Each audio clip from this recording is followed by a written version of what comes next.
ഞാൻ ഇന്നലെ ഒരു ഗംഭീര സിനിമ കണ്ടു. എൻ്റെ സിനിമാ ജീവിതത്തിൽ ഞാൻ കണ്ട എന്നെ തൃപ്തിപ്പെടുത്തിയ ഏറ്റവും അപൂർവമായ സിനിമകളിൽ ഒന്നായി ഞാൻ ഇന്നലെ കണ്ട സിനിമ മാറി.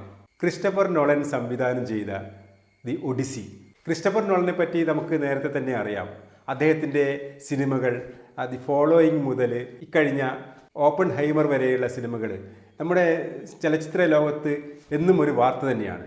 ഈ ലോക സിനിമയിലെ ഒരു റിയൽ മാസ്റ്റർ തന്നെയാണ് അദ്ദേഹം. സാധാരണഗതിയിൽ പലപ്പോഴും ചിലരുടെയൊക്കെ ചില സിനിമകൾ വളരെ മികച്ചതായി മാറാറുണ്ട്. അതിനുശേഷം ഇറക്കുന്ന സിനിമകളാകട്ടെ ആ നിലവാരം കാണിക്കാറില്ല.